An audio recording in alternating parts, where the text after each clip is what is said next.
Oh yeah, Australia. It's crazy out there. The outback, the poisonous snakes, the big land of the unbarren, and nowhere but kangaroos. Today, I'm going to bring you everything you need to know on the Ford Falcon. Let's dive right into it.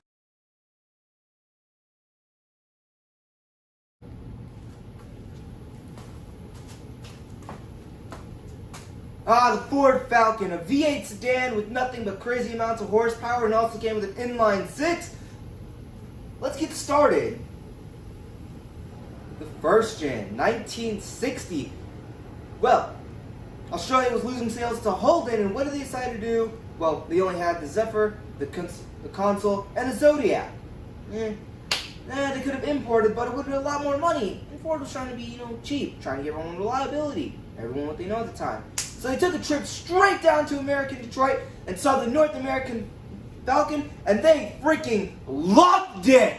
So, what happens when you love something that much that comes straight from the big boy himself, from North America, from the United States of America? Well, you know what? Australia says, you know what? We're going to take that, we're going to bring it down with us, since we love it so much, and we're going to sell it down here.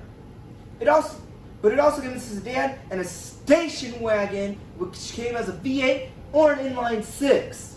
The second gen got promoted as a Mustang-bred Falcon. Now, it was the very first Australian Falcon with a V8, a 4.7-liter Windsor V8, and came with bolder styling. The third gen was the end of the U.S. production, well, the Ford Falcon production up for us. And then it came to look more like a Ford Mustang, but not quite enough, but still gave it some awesome styling. But I'm going to skip a gen, make it easier.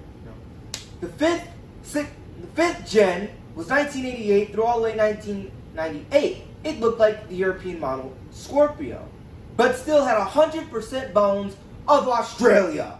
It came with three. I'm not talking one, I'm not talking two, I'm talking about three straight sixes, which came with a 3.2 liter, a 3.9, and another 3.9. Came with a 5-speed manual and a 4-speed automatic, and it also came as a ute, sedan, and a van. So now some of you might be asking, what is a ute?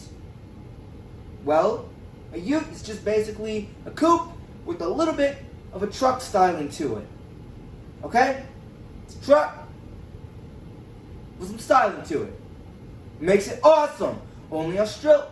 No, not only did Australia get them, we also got the El Camino. That's somewhat like a ute. Not really. But, moving on. The 6th gen Ford Falcon 1990. The 5th gen Falcon 1991 was identical to its predecessor with subtle changes. It got the reintroduction of a V8 option, but only for sedans. In April of 1992, the inline 6 finally went from a 3.9 liter to the legendary 4 liter Barra. ABS was also optional. Not too much to change, except 4 liters. Now the 6th gen, which ran through 1998 through 2010, Ford Australia wanted to replace the Falcon with a front-wheel drive Taurus or a Crown Vic, or the European rear-wheel drive Scorpio. Australia was like, nope, we ain't having that. We're sticking with what we got. So the V8 got some power. When I say power, I mean some spicy power upgrades. The Falcon 6-cylinder got variable cam timing and automatic transmission. So if you don't know what variable cam timing is, let me make a little side note. Variable cam timing, it's basically like Honda's VTEC. So what happens is that on one lifter, when it's rotating, it's on a much smoother profile cam. But when you start getting up into the higher RPMs, it switches over to a much more aggressive profile cam and starts pushing you with all the power it's got.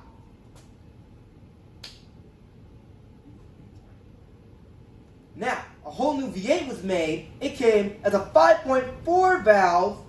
liter 4-valve Boss, 300 horsepower, 348 foot-pound of torque. And let me tell you, that thing was a ripper. Also came with a Barra 3-valve V8. Interesting. And both came with a 6-speed manual.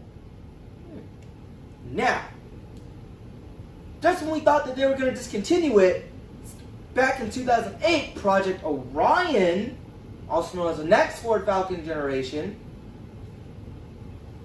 a little bit more powerful.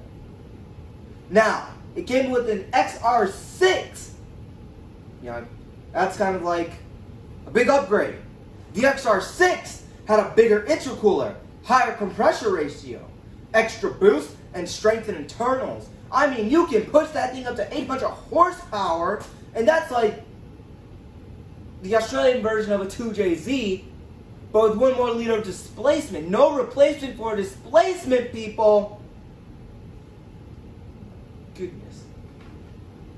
The XR8, well, was the only V8 model and was discontinued, but was replaced with a 5-liter modular V8 from the Coyote.